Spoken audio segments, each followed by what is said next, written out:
percobaan yang sudah kami lakukan. Dan untuk yang pertama-tama ialah saya Maulana Isunjubu dengan NPM 067.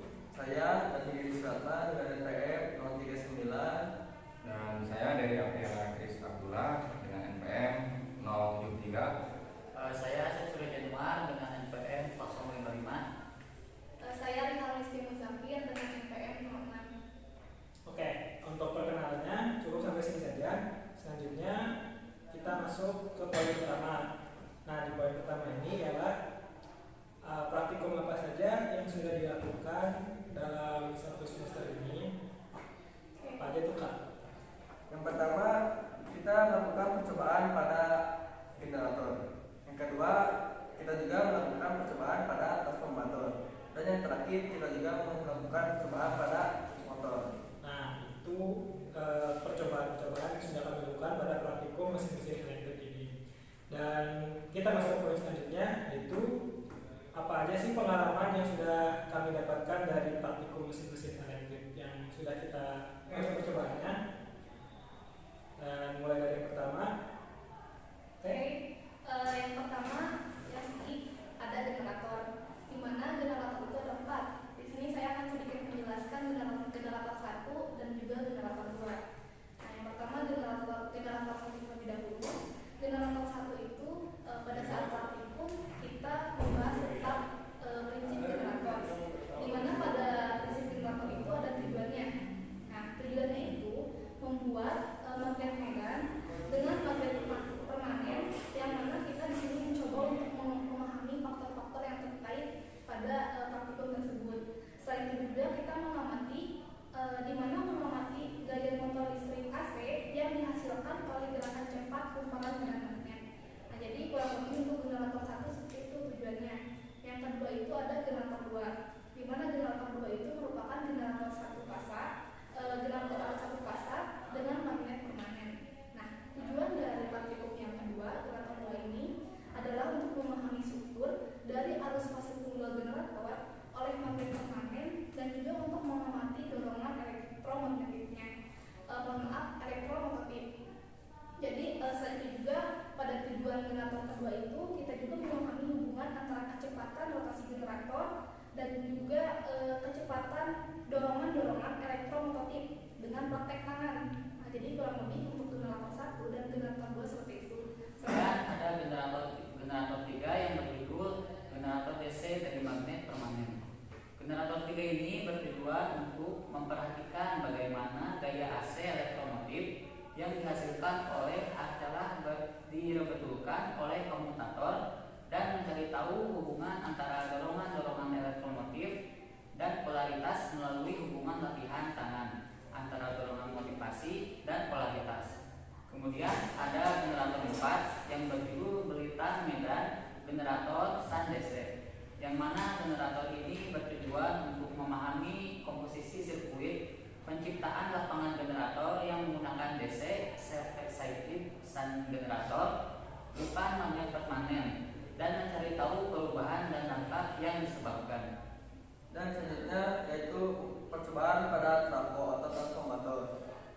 Pada percobaan ini, percobaan trafo 1 yaitu tentang voltage regulation eksperimen. Trafo 1 ini bertujuan untuk mencari nilai voltage regulation dengan rumus yaitu no load secondary voltage atau sisi sekunder tidak berbeban dikurangi load secondary voltage atau sisi sekunder berbeban dibagi load secondary voltage atau sisi sekunder berbeban terus dikali 100%. Dan tahap kedua ini yaitu tentang no load loss measurement, yaitu untuk bertujuan perhitungan lebih daya dalam trafo yang tidak berbeban. Dan selanjutnya tahap 4 yaitu tentang measure efficiency of the transformer measuring experiment. Pada tahap 4 ini membahas perhitungan efisiensi pada trafo dengan rumus nilai sisi sekunder pada wattmeter dibagi nilai sisi primer pada wattmeter lalu dikali 100%.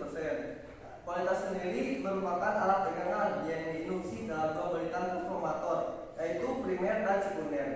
Polaritas juga digunakan untuk mengetahui sisi tegangan tinggi dan tegangan rendah dari sebuah trafo. Oke, selanjutnya masuk ke trafo 9. Nah, di trafo 9 ini membahas mengenai hubungan star to star electric connection experiment of transformer. Nah, pada jenis ini ujung-ujung pada masing-masing terminal dihubungkan secara bintang-bintang dan titik netral dijadikan menjadi satu. Lalu selanjutnya trafo ke-10 yaitu membahas hubungan delta to delta electric connection experiment of transformer. Jenis trafo ini ujung fasa dihubungkan dengan ujung netral pembaran lain yang secara keseluruhan akan terbentuk hubungan delta atau segitiga. Selanjutnya adalah trafo 11. Trafo 11 ini dia membahas mengenai hubungan delta star electric connection experiment of transformer. Pada hubung ini, sisi primer trafo dirangkai secara delta, sedangkan pada sisi sekundernya merupakan rangkaian bintang, sehingga pada sisi sekundernya terdapat titik netral.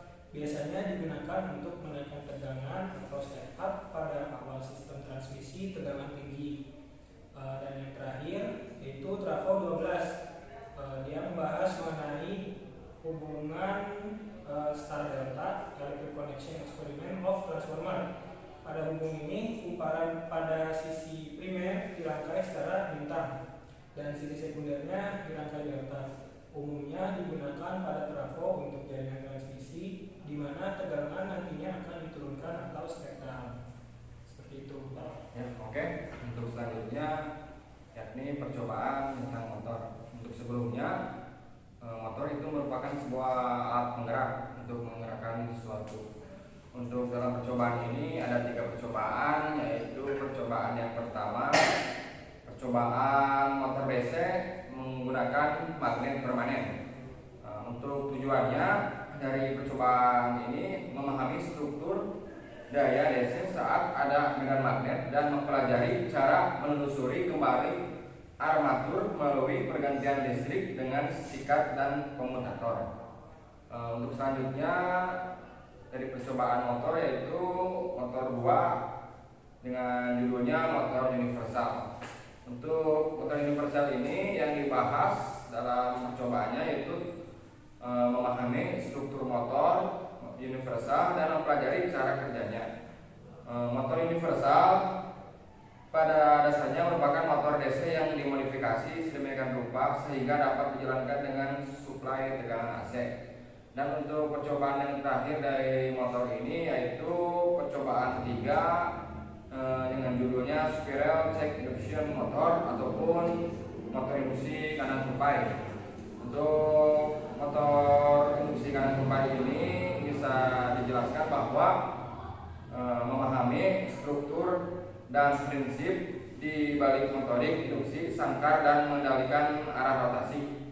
Mungkin itu saja yang dapat saya sampaikan. Oke, jadi itu semua pengalaman yang sudah kami dapatkan selama praktikum mesin elektrik.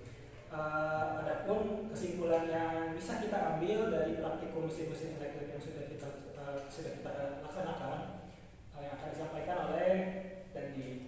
Jadi kesimpulannya itu, jadi kita bisa mengetahui bagaimana bentuk trafo, generator, dan motor. Selain tahu bentuknya juga, kami jadi mengetahui cara merakitnya, cara merangkainya, dan cara menghitung data-data yang sudah kami dapatkan setiap percobaan yang sudah dilakukan dengan bantuan atau instruksi dari modul yang diberikan oleh Bapak dosen pengampu mata kuliah mesin elektrik ini. Oke, jadi cukup sekian dari tugas akhir semester praktikum mesin elektrik kali ini. Kurang lebihnya mohon dimaafkan. Dan setelah penutupan ini akan ada sedikit cuplikan video praktikum kami yang sudah kami laksanakan. Kami pamit undur diri. Wassalamualaikum warahmatullahi wabarakatuh. I'm falling.